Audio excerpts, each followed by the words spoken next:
In 1942, Britain faced the very real prospect of losing the Second World War. Everywhere, British forces were in retreat. Nowhere was the situation worse than in North Africa.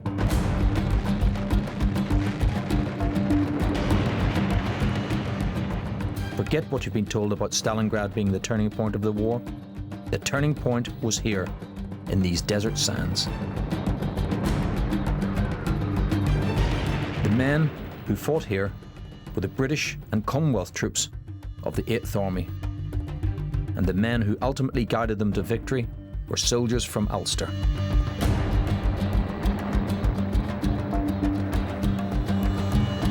I've always been fascinated by this story, by the battles that were fought here, and by the generals, the Ulster generals, who fought them. Occasionally they were allies, often they were bitter enemies, but they were all Ulstermen. I'm Tim Collins, and I'm a soldier from Ulster too, and I want to know more about the Ulstermen who won the Second World War.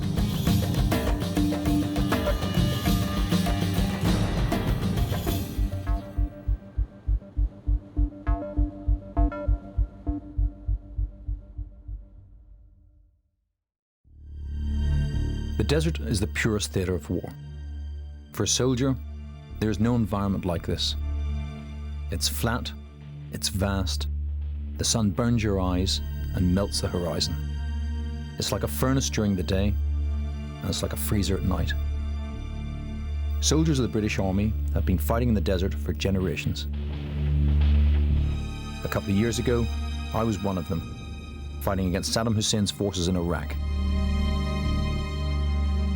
Tough though the Iraq War was, it pales in comparison to what happened here over 60 years ago in the North African desert. In this parched and dry landscape, Britain and her allies stared into an abyss. If the Desert War was lost, then the Second World War was unwinnable. This was Britain's front line.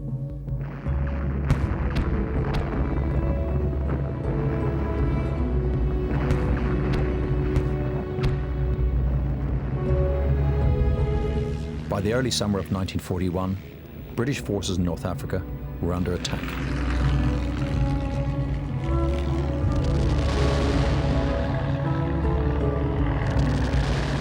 With the United States not yet in the war, British soldiers were fighting alongside soldiers from South Africa, Australia, India, and New Zealand.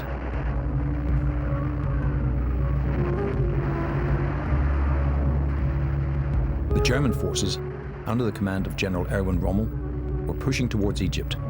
In their way stood the port city of Tobruk.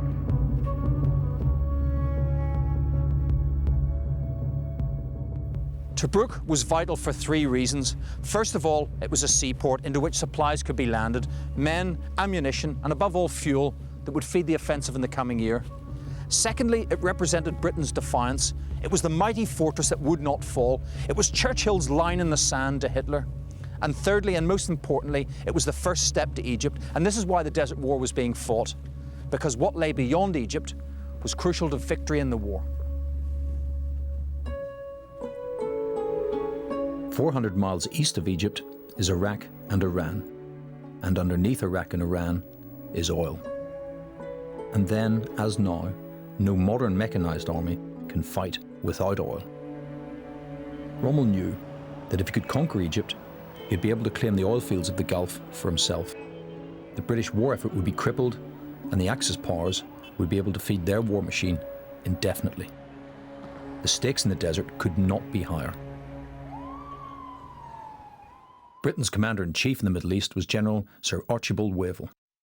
But in June 1941, frustrated by the turn of events, Prime Minister Winston Churchill had decided to remove him from command. It was only after the disasters had occurred in the desert that I realized how overloaded and under-sustained Wavell's organization was. Wavell tried his best, but the handling machine at his disposal was too weak. to enable him to cope with the vast mass of business which 4 or 5 simultaneous campaigns forced upon him.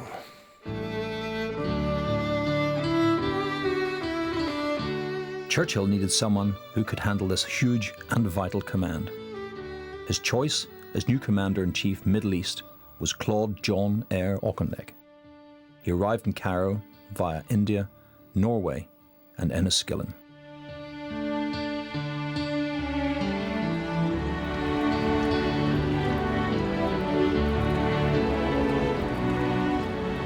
Claude Auchinleck was Colonel-in-Chief of the Royal Enniskillen Fusiliers, based here in Fermanagh. The regiment was formed here in 1689, and indeed Claude Auchinleck soldiered here in 1912. Enniskillen is a frontier town, and frontier was very much Claude Auchinleck's experience, from Fermanagh to Simla in India to the Western Desert.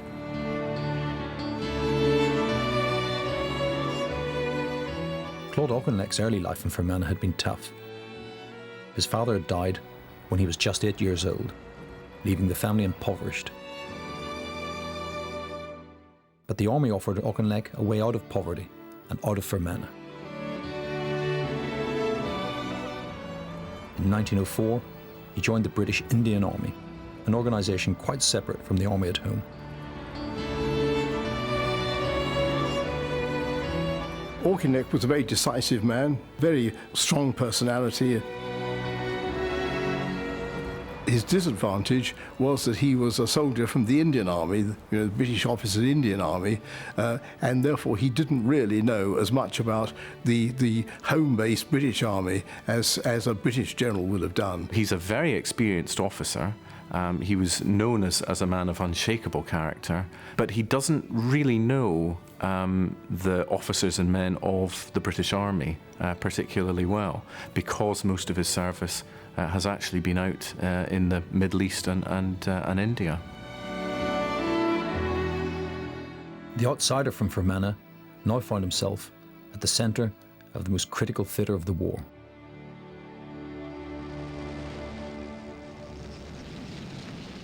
Facing Auchinleck in the desert was General Erwin Rommel.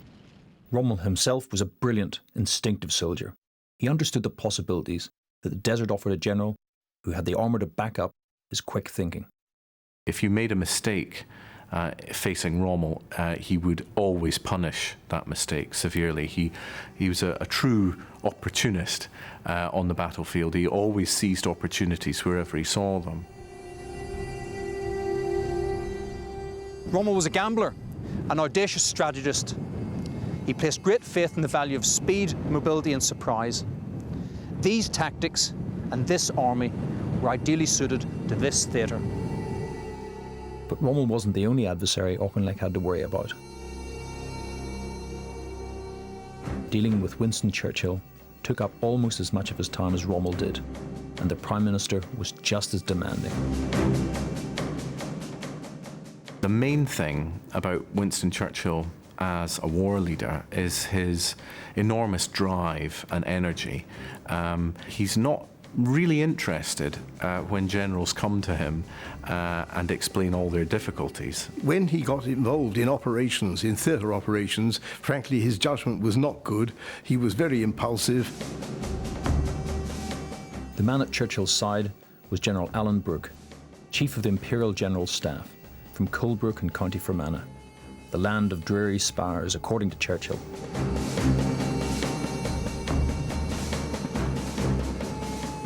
No British soldier of the 20th century faced a task as difficult as that taken on by Alan Brooke.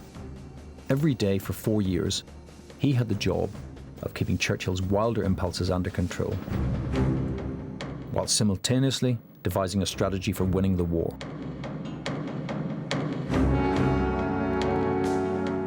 "I know those Brookes," Churchill had said when Brooke was appointed. "Stiff-necked Ulstermen, and there's no one worse to deal with than that." But Brooke and Churchill, one impetuous and romantic, the other pessimistic and professional, formed a creative partnership that was to see Britain through to the end of the war. Churchill could see long lists of equipment heading out to the desert and wondered why on earth Auchinleck didn't order an immediate attack. But the Auk knew that whilst he had equipment and men, he wasn't ready to attack. The men needed time to acclimatise, and above all, time to train. Auchinleck was correct in taking this firm approach with the Prime Minister, but in doing so, he was to sow the seeds of a bitter conflict that would last the rest of his desert command and come close to destroying his career. Auchinleck chose Dublin-born General Alan Cunningham as commander of his desert forces, the newly christened 8th Army. As soon as the 8th Army was adequately trained and supplied, Auchinleck and Cunningham would launch their first offensive against Rommel, codenamed Operation Crusader. As a young officer, I read this book, On War, by Karl von Clausewitz. Although it was written 135 years before the Second World War, it might well have been written with Rommel, Cunningham and Auchinleck in mind. In the book he says, a conquering army is like the light of a lamp. As the oil that feeds it sinks and draws away from the focus, the light diminishes until it goes out altogether. What von Clausewitz is essentially saying is the more successful an army, the further it gets away from its main base, and therefore its lines of communication and its lines of supply extend, then overextend, and then snap. In other words, the more successful an army, the more vulnerable it becomes to counterattack.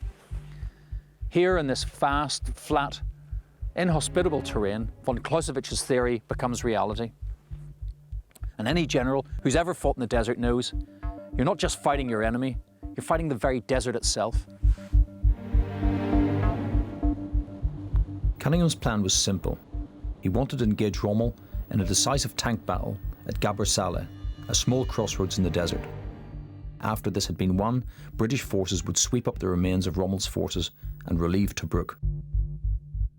Cunningham's plan for Operation Crusader follows in a pattern of the Desert War of trying to surprise your opponent, seize the initiative, and then outflank or encircle your opponent so that he has to then fight at a disadvantage. In the desert, a sandstorm lashed the 8th Army as it prepared for battle.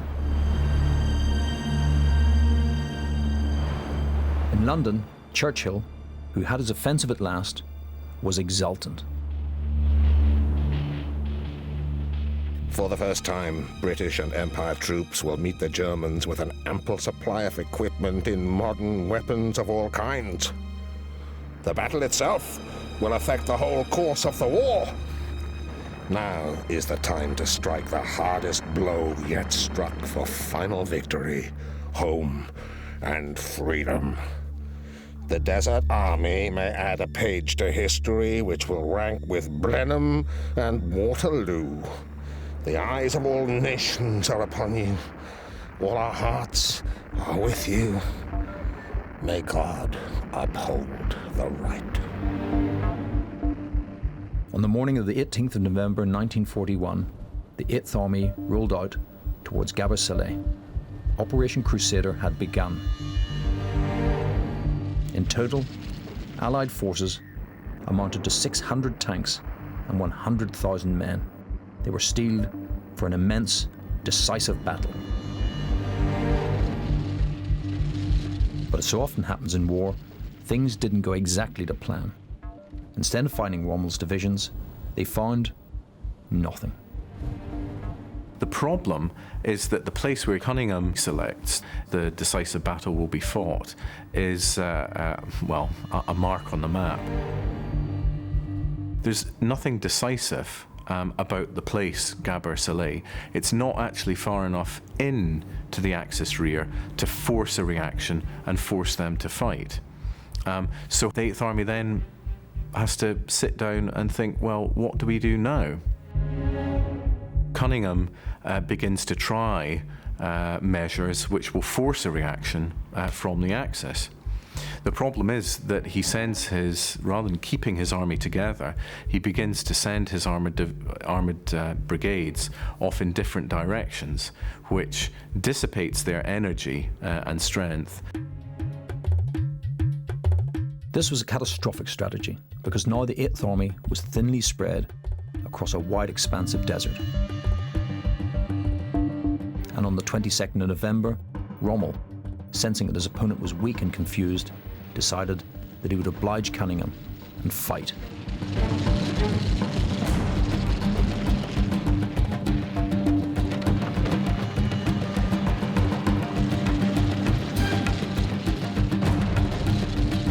Cunningham didn't know what Rommel was doing.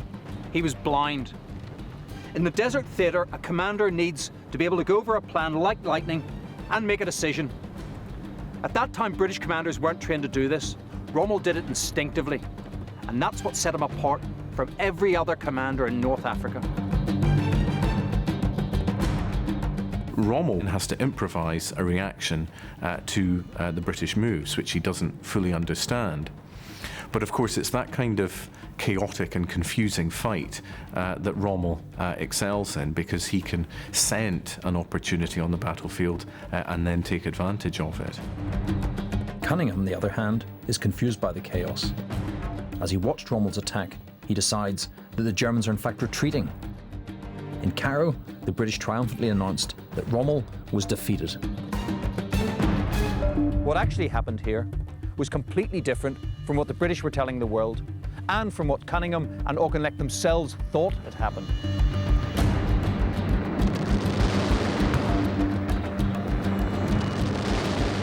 Two panzer divisions had attacked the 7th Armoured Division and virtually annihilated it.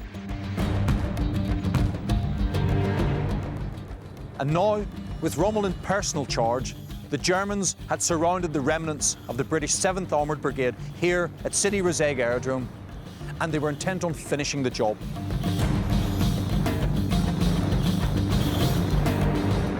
Auchinleck now faced a difficult choice. Cunningham's plan clearly had not worked. British losses were mounting, and Rommel was in the ascendancy. The dilemma that faced the Commander-in-Chief was whether to plough on with Operation Crusader or to admit defeat and call the assault off.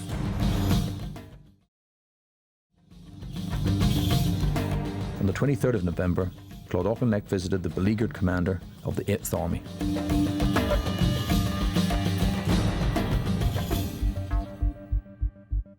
Cunningham was obviously worried by the collapse and disintegration of his armoured formations. He had every reason to be, so should I have been in his place. He did not strike me as emotionally disturbed, but obviously under great strain, again very naturally, as the battle had not gone according to plan and the change in it had been kaleidoscopic. He said that if we went on as we had been, we might be left without tanks, while the Germans might still have some, in which case Egypt would be in danger. Cunningham was saying we really must retreat. Auchinleck said, no, I am sure that the enemy is in as bad a state as we are. The offensive will go on. And it's then that Claude Auchinleck, as Commander-in-Chief in the Middle East, I think showed his mettle.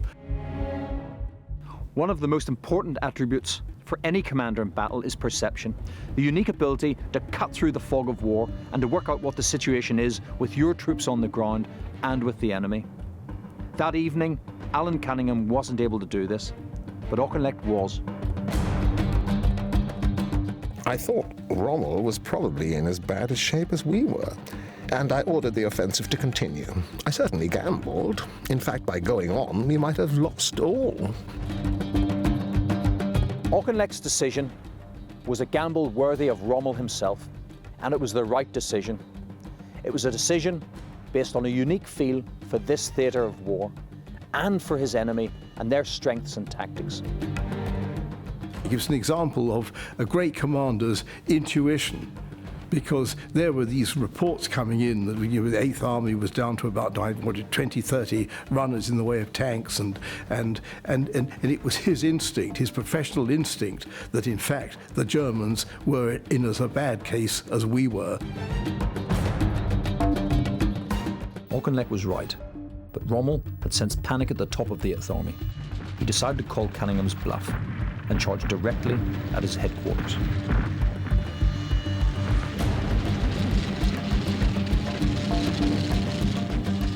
Cunningham sees this move and thinks all is lost, that he's going to have to order a retreat.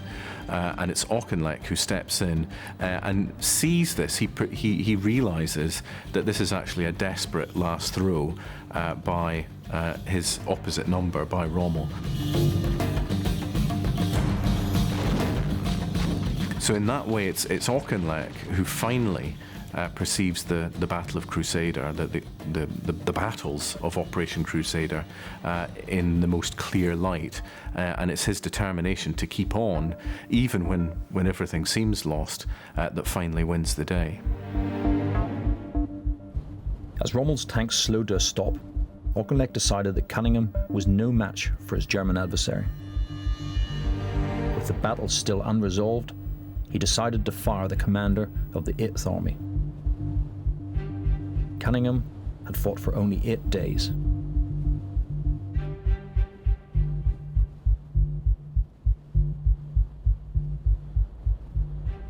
It's a big decision to remove the commander at the height of a battle. It can cause dislocation in strategy. It can have a bad effect on morale. Troops look up to their commander, and they want to know that those giving the orders know what they're doing. One of the most important things for any military commander is being able to stand the test of strain during any battle, particularly when things are going wrong, when things become difficult. And Cunningham had clearly broken under that pressure. Here you were, in fact, actually relieving the man you had chosen only a month or so before to command this great offensive, and so this was it was a difficult decision. But Auchinleck had absolutely no doubt at all that it really had to be done, because here was a man who had really lost his nerve. Auchinleck chose as Cunningham's replacement a young, relatively inexperienced Scottish soldier, Major General Neil Ritchie. Auchinleck chose Ritchie because he thought it would do a sound job in continuing the battle. It was a solid, reliable sort of bloke. Ritchie arrived at a time of immense confusion in the field. With Auchinleck now personally directing operations, the 8th Army gradually recovered its poise and took the fight to Rommel.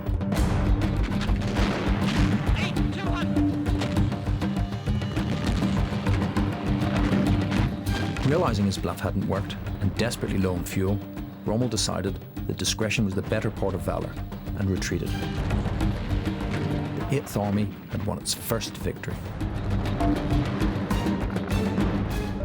Auchinleck had shown that Rommel wasn't invincible. The courage and tenacity of British and Commonwealth troops was immense and gained great admiration, including from the Germans themselves. Mistakes had been made, but Auchinleck had shown real courage and vision in his handling of the battle against Rommel. He'd been right to wait until his troops were trained and ready. And he'd been right to remain cool-headed when Rommel had counterattacked. And he was right in his judgment of when the Germans were in a difficult position and recognised Rommel's bluff and didn't rise to it. Auchinleck had become the first British general to defeat a German general in the Second World War.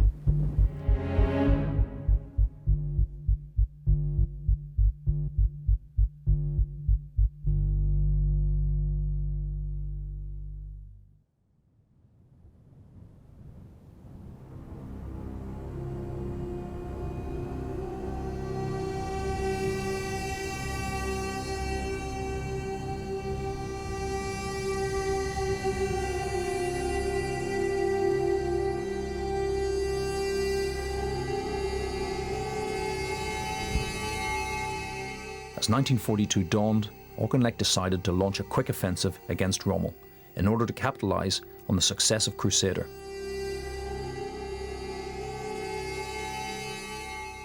But events elsewhere conspired against him. At the start of December 1941, Britain declared war on Japan, and Churchill ordered large numbers of aircraft and men to detach from the 8th Army and head to the Far East. It was about this time that Auchinleck took a decision that was to have a profound effect on his career and the conduct of the Desert War. Neil Ritchie's appointment had been a temporary one, a stand-in to ensure Operation Crusader went well. But now Auchinleck made that appointment permanent.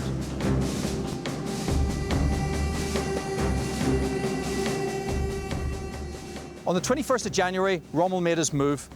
He pushed 150 tanks down this road, the Via Balbia, towards the waiting British troops of the 1st Armoured Brigade.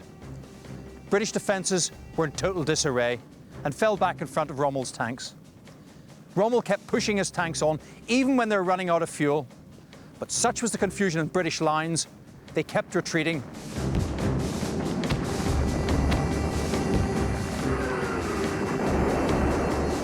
This was Ritchie's first real test in battle 1-to-1 against Rommel, without Auchinleck by his side. From the start, it was a mismatch. Rommel was a master of fast, agile warfare. Time and again, Ritchie failed to read his intentions. As his panzers approached the small town of Mekili, he feigned an attack. Panicking, Ritchie moved his armour to defend it. But Rommel's real intention was Benghazi in the north, and with it, thousands of tons of supplies that the British had painstakingly assembled.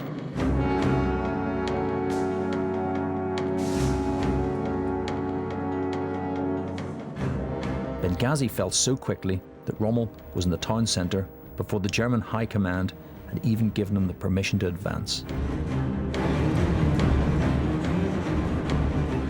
Ritchie's first engagement with Rommel had proved to be a disaster. 8th Army had lost thousands of tons of equipment and supplies and been completely outwitted by the Germans. Well, the point about Ritchie was that he was a very conventional soldier, not very imaginative, not very fast-thinking. And so when faced with somebody like Rommel, who attacked when he ought not to have attacked, to be ready to attack, and who moved very fast and exploited initial errors of dispositions on the part of the British, Ritchie really didn't know how to handle that.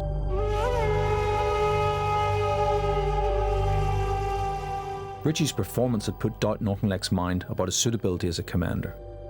He dispatched a trusted aide to see Ritchie in order to get a better feel for what was going on. The man he sent was a fellow Ulsterman, one of the most brilliant and controversial soldiers of his generation. Eric Dorman-Smith was a very intense man, filled with what might be termed zeal, or military zeal. And he, in some senses, worshipped at the temple of efficiency and wanted the British Army to be the best that it could be. He was a very unorthodox and a very brilliant soldier. He was considered to be a really bright, thinking military brain. I think he was a very keen soldier. He was determined to get things right. He was interested in his subject, which I think was something which many folk in those days were not. But he was also a very original thinker. Eric Dorman-Smith, known as Chink to his friends, was born into a Catholic family in County Cavan in 1895. Urbane and ferociously bright, he counted Ernest Hemingway amongst his friends. But his enemies stretched from Cavan to Carrow and back again. He had no compunction about embarrassing people and actually criticising them for stupidity or inefficiency. It made him a very awkward person to deal with. He didn't butter people up. He didn't make political friendships. He never minded really who he hurt. From an Englishman's point of view, he really was every bit of an Irishman who loved to fight and a verbal fight, an intellectual fight. And so there were all the plodders that he met along the way up in the army, right the way through, resented him.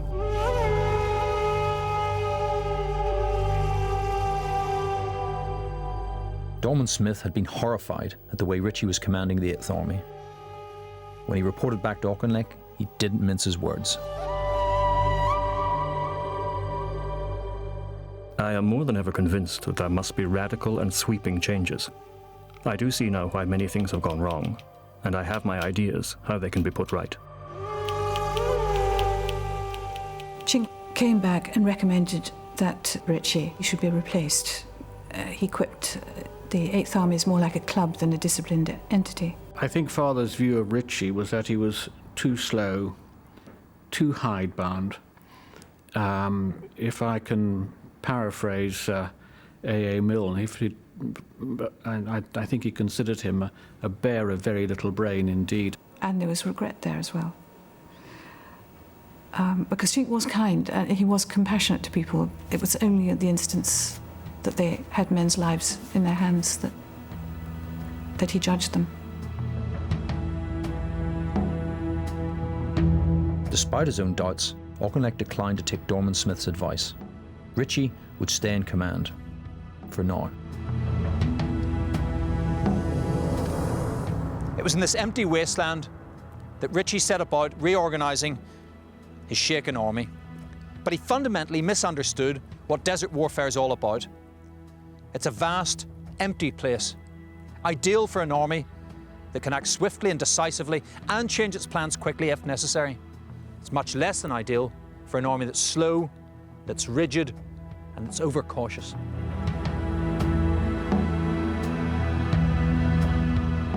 The 8th Army lined up outside the small Libyan town of Gazala in what were known as boxes, fixed groupings of infantry and supporting arms.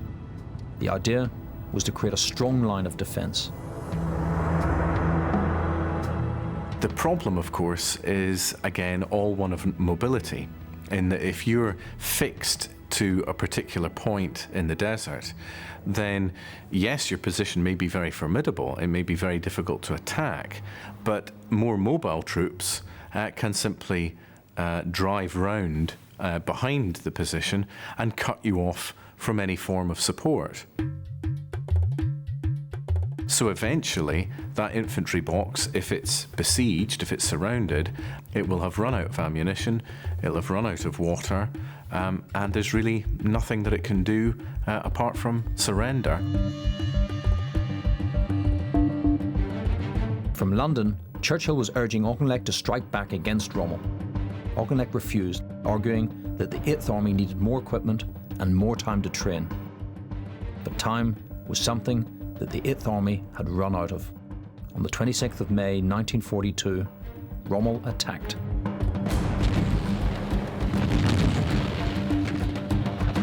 Once again, the British had been caught completely by surprise. Unprepared and flat-footed, the 8th Army was no match for Rommel's panzers.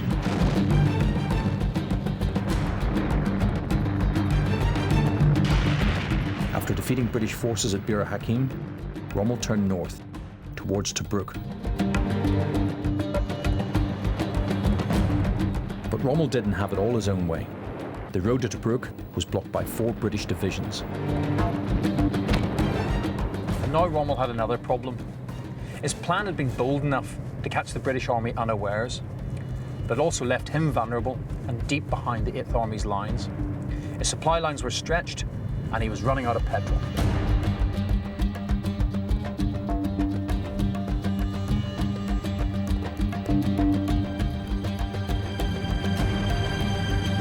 The Germans were a long way from their petrol supplies. They were right up behind the British positions, and a really prompt, concentrated counterattack might have done them a vast deal of damage.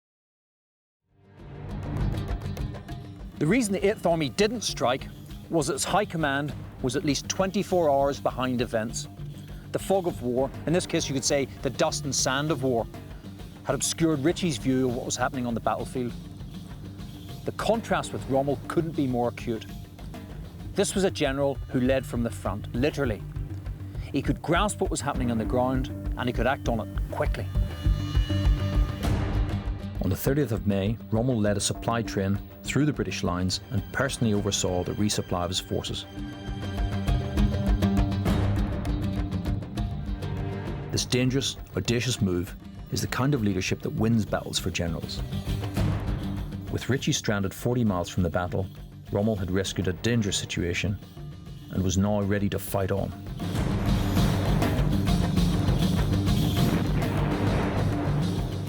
Eric Dorman Smith was furious at what he saw as Ritchie's inadequacy.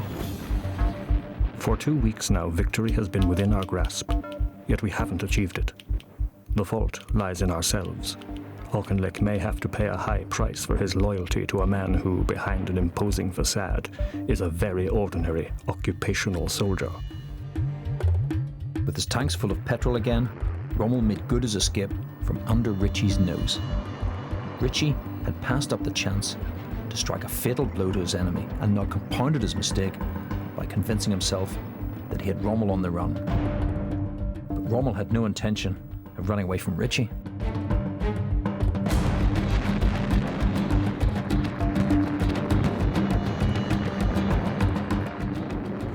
In war, you have to be bold and you have to be alert. Rommel was a courageous and calculating risk-taker. His moves were unpredictable and skillfully executed. Ritchie, by contrast, was plodding and predictable, and Rommel knew exactly what Ritchie was likely to do.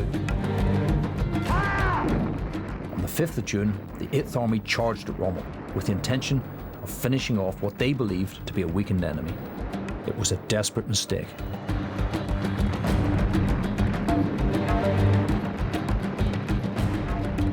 Pounded by Rommel's anti-tank guns and harried by panzers, the British were routed. The defeat left the way clear for Rommel to advance on Tobruk. All eyes now shifted to here, Tobruk. In 1942, it was a ruined, battle-scarred port. Its defences were weak and incapable of resisting any concerted German attack. And yet it remained strategically and psychologically important. It was the last town of any significance before the Egyptian frontier. And more importantly, it was heaving with British armaments and supplies.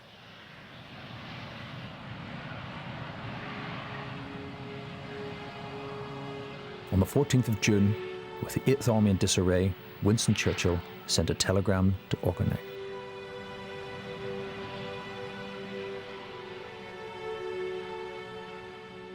Presume there is no question of giving up Tobruk. As long as Tobruk is held, no serious enemy advance into Egypt is possible.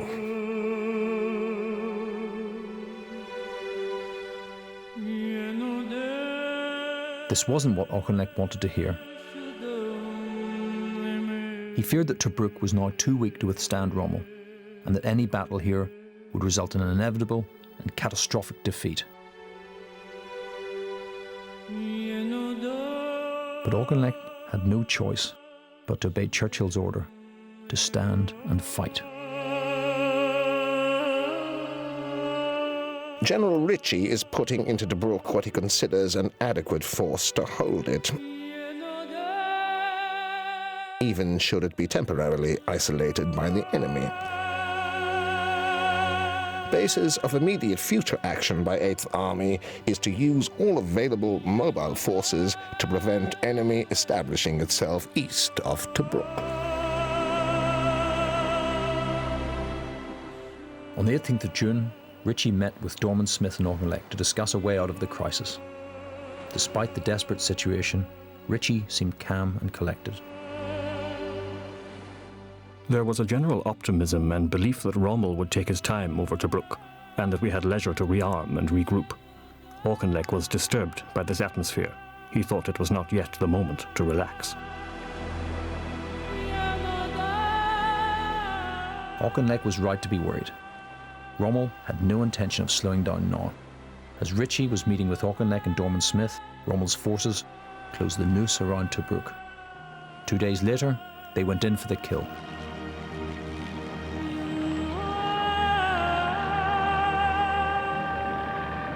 As Stukas roared out of the skies and as German artillery pounded the tattered defences, the South African troops inside Tobruk desperately tried to hold off Rommel's advance.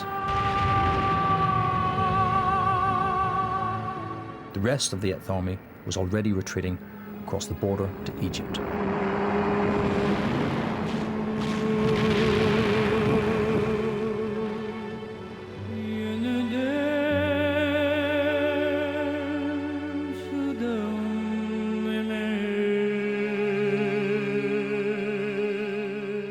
Inside the city, troops set fire to the vast petrol dumps and blew up new material to prevent them falling into German hands.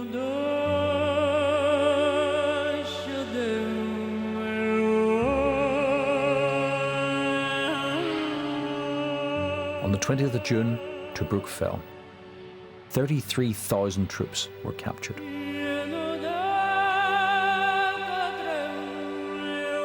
2 days later, Hitler promoted Rommel to Field Marshal.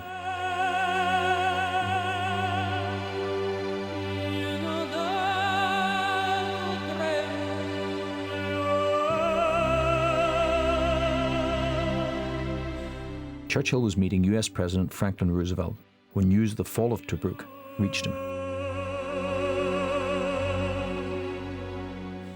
This is one of the heaviest blows I can recall during the war. Not only were its military effects grievous, but it had affected the reputation of the British armies. I did not attempt to hide from the President the shock I had received. It was a bitter moment. Defeat is one thing. Disgrace is another.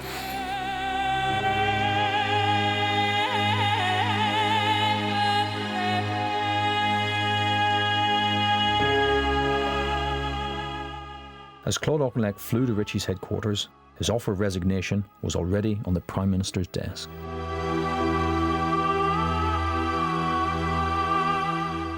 Dear Prime Minister, the unfavourable course of the recent battle, culminating in the disastrous fall of Tobruk, impels me to ask you seriously to consider the advisability of retaining me in my command. Personally, I feel fit to carry on and reasonably confident of being able to turn the tables on the enemy in time. All the same, there is no doubt that in a situation like the present, fresh blood and new ideas at the top may make all the difference between success and stalemate. The Prime Minister refused to accept it, quite rightly, because this was in the middle of a really fluid situation, and so he left Auchinleck in command. But I think one could say that with the fall of Tobruk really demolished Churchill's real respect and confidence in Auchinleck, even though he left him in command for the time being. The fall of Tobruk really brings into question whether Britain will be a suitable and reliable ally for the United States as the United States begins to generate it, and put forth its power into the war. So Tobruk, this symbol, has a huge amount of political capital surrounding with it, and its loss then really is a stunning blow for the British. Ultimately, someone had to pay for the calamity. Once more, Auchinleck faced the grim task of removing his choice of commander in the field. Neil Ritchie had lasted longer than Alan Cunningham, but the removal of his second commander in 8 months prompted many in Britain to question Auchinleck's ability to pick subordinates.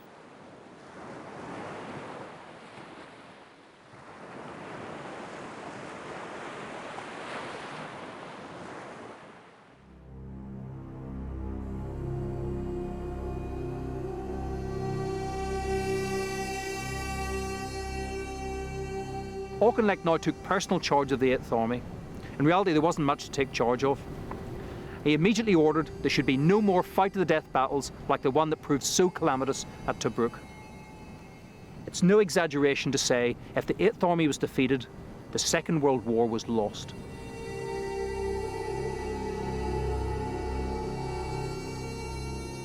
If that army was totally, finally destroyed, the way would then be open for Rommel to march to Cairo and Alexandria, and we would lose the whole of the Middle East. We would the Russian front would be partly undermined. It would be a theatre-scale catastrophe, not merely the defeat of one army. Clausewitz wrote that the centre of gravity was the hub of all activity on which everything else depended. Auchinleck believed that everything, Cairo, Alexandria, the Mediterranean, Iraq, Iran, their oil, the very war itself, depended on the 8th Army's ability to continue to exist. This meant that they had to preserve themselves as a fighting force, and this was no time for futile heroic gestures. This meant retreat east towards Cairo. Auchinleck knew he couldn't defeat Rommel in the open desert. He would pull his troops back to a better position nearer the city. In the Egyptian capital, British diplomats burned papers in anticipation of imminent defeat. In Alexandria, the Royal Navy weighed anchor and sailed out to safety. Cairo's residents prepared to welcome their German and Italian liberators. The Eighth Army's now in full retreat, and in the chaos, hundreds of tons of stores are either lost or surrendered to Rommel. But von Clausewitz once again intervenes, because Rommel's advancing so fast his air force can't keep up, and so the Eighth Army isn't attacked from the air as it retreats. Yet Rommel reaches out to grab them, but he's slowing, and his supply lines are tightening, and the British remain agonizingly just out of touch.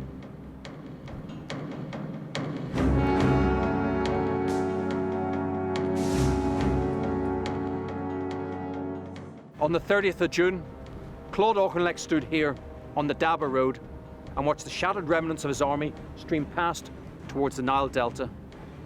Tanks and trucks, soldiers and all the clutter of a retreating army moved slowly past towards a dusty railway halt at Alamein, 20 miles in that direction. It was a heart-rending sight for any commander, but strangely, Auchinleck was optimistic. He wanted to fight at Alamein. He'd beaten Rommel before, and he reckoned he could do it again.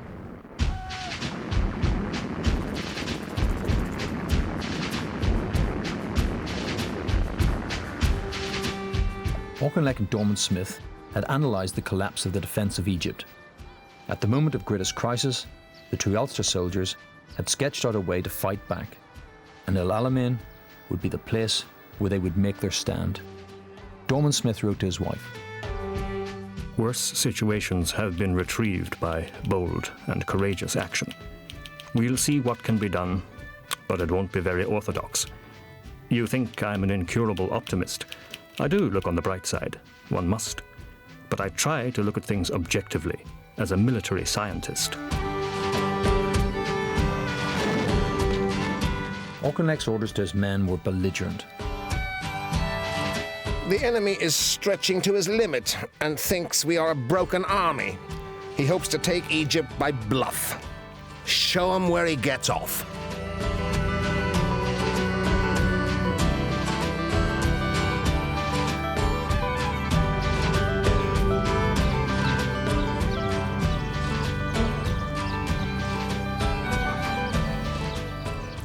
Auchinleck knew he couldn't afford to lose another battle.